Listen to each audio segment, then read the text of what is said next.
Hello, guys. Ali Duzette here, medical intuitive and astrologer, and it's been a while. I've been traveling and then getting all my kids situated in school, and honestly, I've been feeling some weird feelings about the internet, which I don't love because I usually love the internet and I love posting on YouTube and making videos and posting Facebook posts and sending emails. And in the past couple of weeks, I just haven't, and it's been uh kind of weird and kind of gross feeling. And whenever I get feelings like this, like sometimes, everybody in the world goes through these emotional phases, and I do a pretty good job of, waiting for them to pass. And I just tell myself, I'll go back to normal eventually. And I do, and here I am posting again against all the odds, when just last night I was like, I'll never want to post again. But I was like, no, I do. I want to post today. Um, but we have a lot of interesting stuff going on, and one in particular that's going to affect the internet in particular and our experiences on the internet. So I wanted to talk about it. So this is a current transit chart, and actually I ran this 10 minutes ago. So look at it now, and that's how much it's changed in about 10 minutes. But these are a couple of things that I want to bring up about right now, and I'll have to make a whole post about Virgo season, but here we are. We have officially entered Virgo season with the sun at 00 degrees of Virgo. Hooray. Virgo is the nurse of the zodiac, and people with a lot of Virgo tend to be very interested in health. They tend to be very detail oriented and analytical. Virgo is not an emotional sign. People with a lot of Virgo still have emotions, but they experience their emotions in a very mental way instead of a very embodied physical way. They kind of will tend to think their emotions more than feel their emotions, if that makes sense.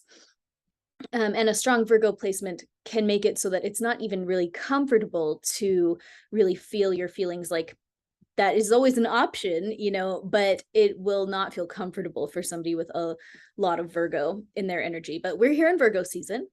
Fun fact, there are more Virgos than any other sign. And Virgo loves working. That's something that's good to know about Virgo. Virgo is a very hardworking sign. So that's some stuff about Virgo. We just entered Virgo season, but also notably this week, we had Mercury, we had Mars enter Gemini. And this is a big deal right now because we're about to experience something really interesting that has to do with the internet. Okay. Mars usually takes about 2 months to transit a single sign. So normally, it's right here at the beginning of Gemini. We always go counterclockwise. So he would be going like, is that counterclockwise? Now I can't remember how clocks go. Well, anyways, they always go this way. Woo. And so he's at 1 degree of Gemini, and it would take about 2 months, and then over here, then he would transit into Cancer. But when it comes to this exact period of time, Mars is actually going to go retrograde, like right about there, and he's going to go all the way back and then go all the way back. So we're actually going to have Mars in Gemini for, I believe, 8 months. Okay, so this is a very long time for Mars to be in any one sign. And so let's talk about what that will mean. So Mars is the initiator of the zodiac. And I mean that in both a literal and a figurative sense, in what's called the natural wheel. Aries is the sign that goes with Mars, and Aries rules the first house. It goes right here. And so the zodiac actually begins with Aries. And so it kind of begins with Mars. Mars is the one that kind of kicks it all off. Mars gets things started. It takes action. It's very motivated and driven to get things moving, And one thing about Mars and Aries energy is that the calling of Mars and Aries is not to finish things. And so, Chiron is transiting Aries right now. So everybody is dealing with any soul wounds that they have in the area of Aries. And one very, very common one, if you have a natal Chiron in Aries, is the wound around starting more things than you finish. So it can be very emotionally difficult for people with Chiron and Aries in particular to look at their lives and see that they started a whole bunch of different stuff and they never completed them. They started training for a marathon and they never ran it. They started taking piano lessons, but it only lasted for a couple months, or this kind of thing, where they are starting and never finishing. But the good news is that the calling is not to finish things, and there is this divine invitation to remember that getting things started is so important too. Like, it's not, guess what? Do you think about how terrible it would be if everybody finished everything that they started? Like, whoa, it would be a really different world, but I'm not sure it would necessarily be a better world. We need to have the wisdom to start a lot of things, and then also have the wisdom to know which ones to actually complete. And I'm having this vision right now of when you plant a bunch of seeds, in the springtime, and then as they grow up, you pick which ones are going to survive, and there's always going to be a lot more things getting started than actually complete the process. And that's good. You don't want every single thing to complete the process. When you do, like when you have a bunch of plants all close together, they're going to crowd each other out. They're going to be fighting for the same nutrients. It's really wise to plant a bunch of seeds and then selectively pick the ones that are going to be the healthiest, the ones that are going to fit the best in your garden. And that's kind of the message of Chiron in Aries. And that's what we're all dealing with right now on a global level. Everybody is having to deal with that to some extent, but it's especially pronounced for people who were born with Chiron in Aries and who have very prominent Aries placements, or who have a very prominent Mars. Okay. So Mars is the beginner of the zodiac. That's why I brought all of that up. Mars in its positive side, right, is just a real go-getter, lots of drive. It's very explosive, and you can see the positive and negative of that. But basically, Aries and Mars energy just feels things suddenly and intensely, and then it fizzles out. And so you can see how in a negative way that might really shock and strike fear into the hearts of people with a lot of Cancer energy or something around you that do not experience explosive emotions and have no context for that.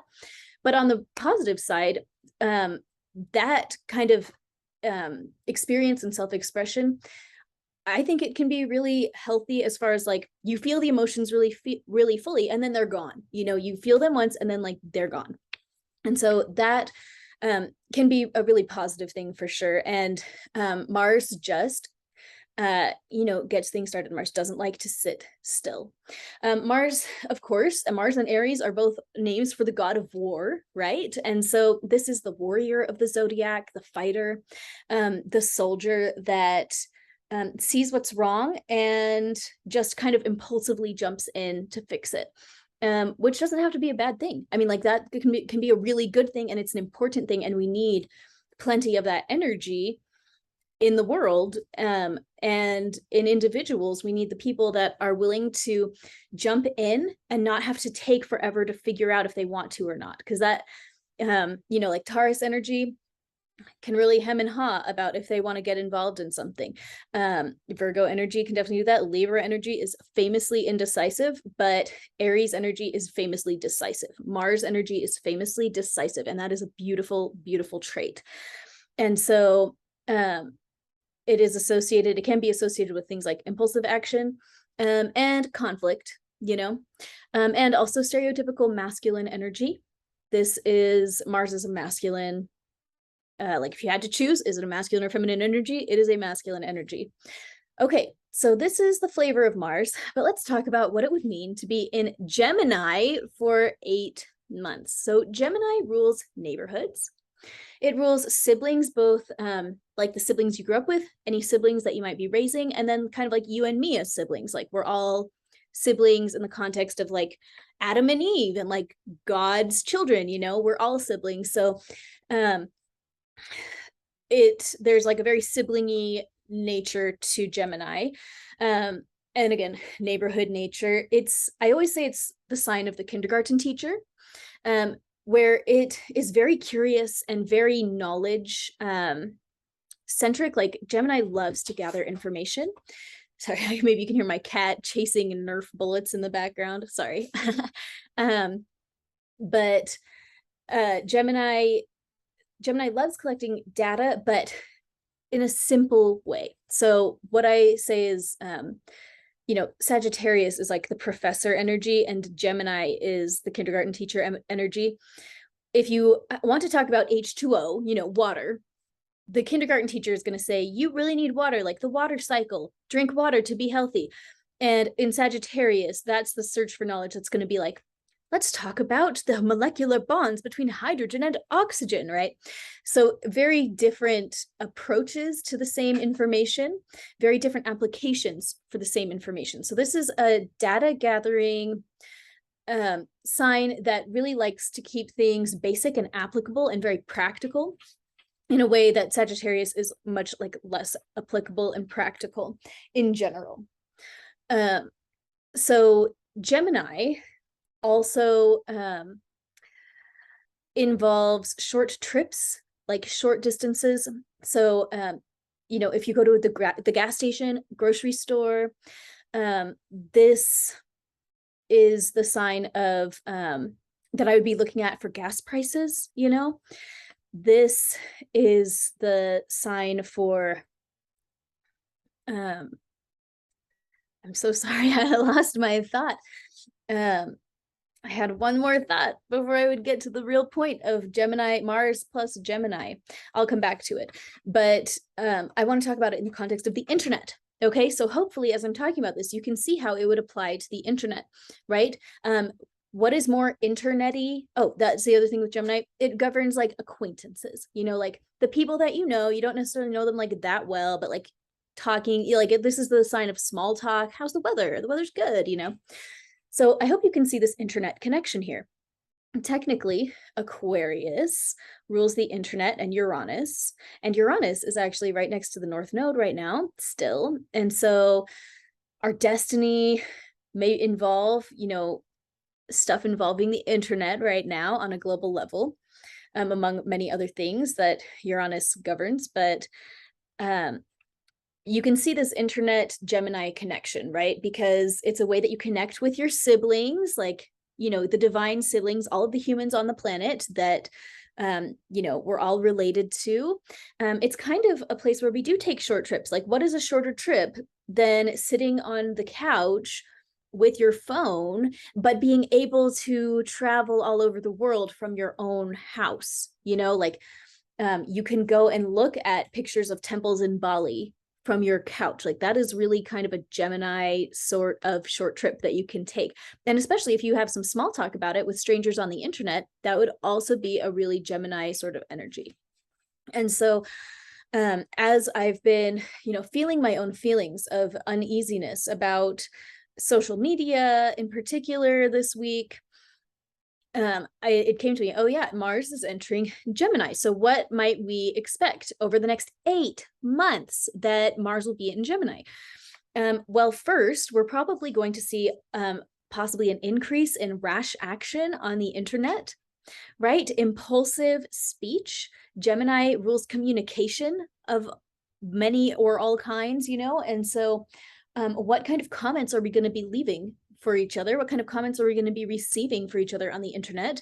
And how is that going to affect us emotionally? Are we going to let ourselves get wrapped up into fights on the internet, right? Or fights around the internet or involving the internet?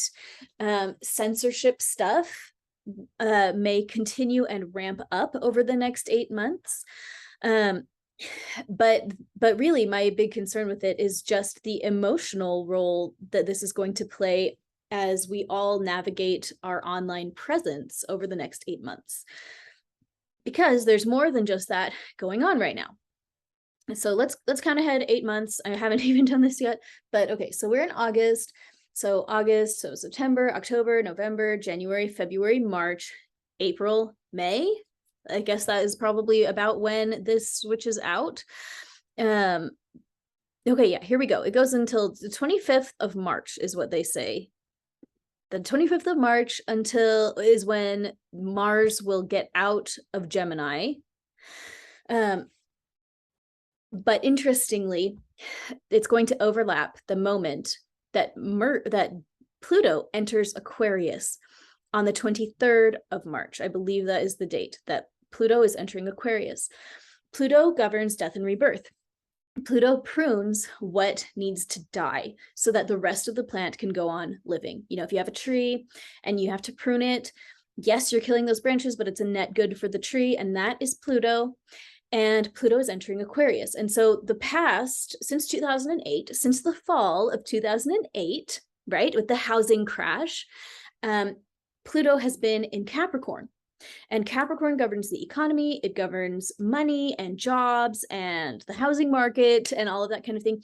And it's just about to switch into Aquarius, and Aquarius governs the internet. It governs digital space, everything electronic.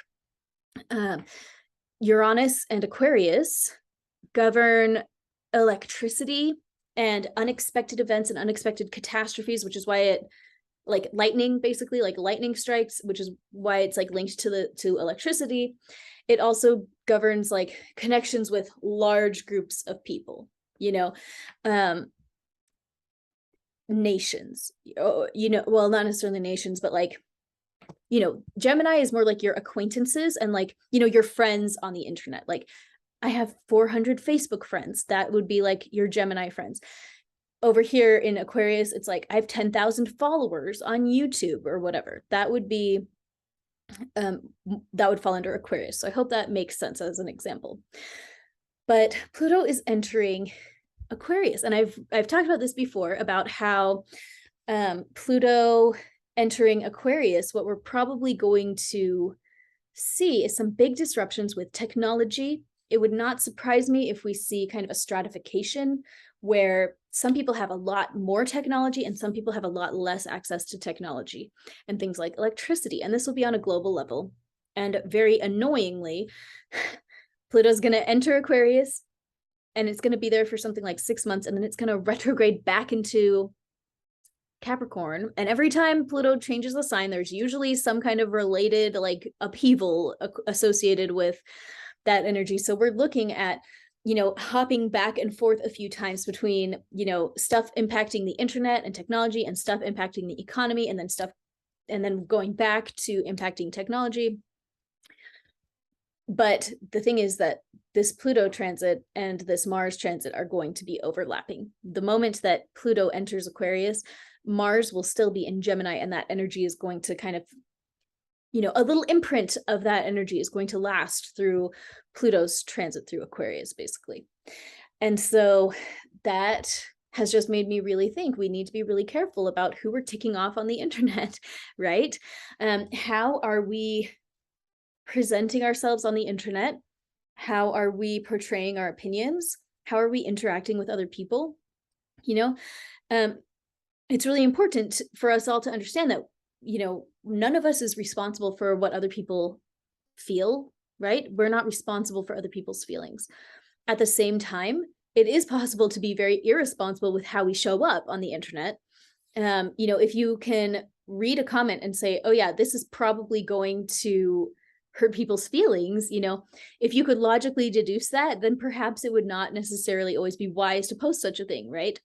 And so on and so forth. It's not our fault if other people feel bad, right? Everybody has full autonomy, and we may not feel like it, which is why I do the work that I do at AllieDuzetteClasses.com, where we clear out our past trauma so that we can experience the reality of our own autonomy. But even if we aren't feeling like we're in charge of our emotions, really, we are all responsible for our own emotions. No, it is not that commenter's fault if they leave a comment that makes your heart race. Like, that is actually your situation, because that is a result of your own body's reaction to your own beliefs and emotions about your own self, right? When other people do stuff that triggers us, really, they didn't really trigger us. We triggered our own selves with our own internal triggers, and it's really not their fault. And they are our teachers, and we get to be grateful that they've brought this issue to our attention so that we can dig within and clear out the problems within, right? Even so, like, the point is, I don't want to say, take extra responsibility for everybody's feelings. Guess what? It's not your problem, but it kind of is your problem. If you care about other people, I think it is wise to double check what you're going to say on the internet, and just be sure that what you're saying is necessary to say, and that it is helpful to say, and that it's kind to say. I don't know. A lot of times, I mean, I just invite you to tune in with your own spirit and tune in with God when you're posting, and really treat your online experience as a sacred thing, because it is, the way that we are interacting with other human beings on the internet is a sacred experience, and it is an impactful experience, and you don't know how you are impacting people. Just like I don't know how I'm impacting people, right? Like, we all show up in this digital realm, and we put out whatever we're putting out there into this digital realm, and it's affecting people, and we don't always understand the consequences. And so it's just really important that as we enter this period from now until, late March, that whatever you're doing on the internet, just be really sure that it's in alignment. Don't say anything on the internet that you wouldn't want held against you in the court of law, right? Be kind. If people are ticking you off, scroll on. Like, this is an energy where it's going to be really easy for people to get easily ticked off and triggered by stuff on the internet. But now, opt out. Okay, you can opt out of this. You can take a step back and say, oh yeah, I knew that this next couple of months was going to be really triggery, and so I'm going to opt out of engaging in this comment battle. Like, I don't have to do that. I'm going to scroll on, right? That can be a good choice right now.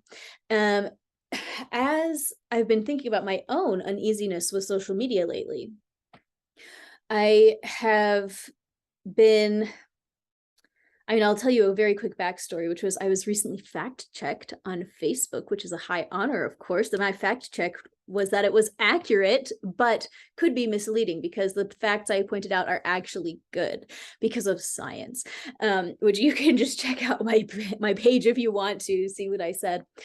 But I posted that post, in the depths of my uneasiness, okay, where it had been a while since I posted, and I was like, I just said, God, I feel like I should post something. Like, I have that feeling like I need to post something, but I don't know what to post. And I saw this image, and I said, okay, I feel like I should post that image, and I'll just write this one sentence commentary on this image. And so I did. I put it up on Facebook, and I feel like I did the right thing. And then, of course, it got like a weird fact check. This fact check article that shows up underneath my post links to my website. Can you believe this? And anyways, it's like hilarious. But it just got me thinking of how we don't know the future of what the internet is going to hold for each of us individually. Like, when I posted that post, there was no inkling in my mind that some weirdo would actually take the time to fact check it, and like, of course my fact was accurate, but it could be misleading because people don't realize that it's like such a good thing. I don't know, but the point is that we're entering into the time where I think we're going to start seeing the fruition of our internet use in a way that we may not like, okay? So Saturn is retrograde right now, but it is going to be stationing direct, I believe, on October 23rd. Let's double check it. Double checks. October 23rd, that's correct. So, and Saturn in retrograde is in Aquarius, right? So this is our karma involving the internet. And here we're in that zone when it has gone retrograde. Remember, when it goes like that, we're in the second half of that, where we get to, sorry, how do I put it? Basically, things are coming up for us to reevaluate, what is the karma that I have put out into the internet, and how is it going to come back to me? If everything I say on the internet is a boomerang, how is it going to come back to me? Is it going to come back and whack me across the face and cause me a lot of trauma? Is it going to come back with flowers and blessings and money and everything good? What have I put out into the world, and how is it coming back to me? This is a great time, by the way, to be pruning your internet footprint, like to go back through all of your social media things and just like delete the stuff that you don't want out there. This is a good time to do that. You know, if you're bored, you can put on a show and clean out your digital profile, you know. Especially, so we have Saturn in Aquarius stationing direct in October, and then we have Mars transiting Gemini, and we have Pluto entering Aquarius. Then it's going to go back into Capricorn and then go back into Aquarius starting in 2023. And so I just wanted to really invite you guys to be very mindful about how your digital presence shows up. Be mindful about what you have said in the past, what you've done in the past. Be mindful of what you're going to be putting out in the future in the next couple of months.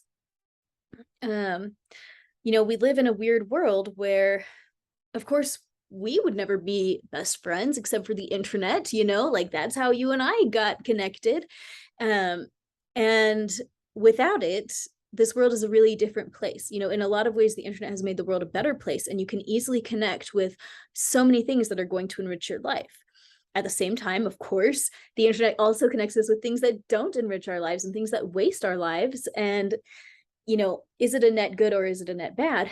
To me, the internet is kind of like money. Is money good or bad? Well, yes, you know, money is really good in the hands of good people and it's really bad in the hands of bad people. And the internet is really good in the hands of good people and it's really bad in the hands of bad people. So we have to be good people, right? And it is worth our time to just be very, very mindful of how we use this incredible technology, especially in these coming months. Okay, that is what I wanted to say today. Welcome to Mars in Gemini. Woohoo, we're going to be here for a while and it's going to go retrograde. And so we're going to have a bunch of opportunities to really face the impact of our digital experience. So, okay, thank you guys for being here and I will talk to you later.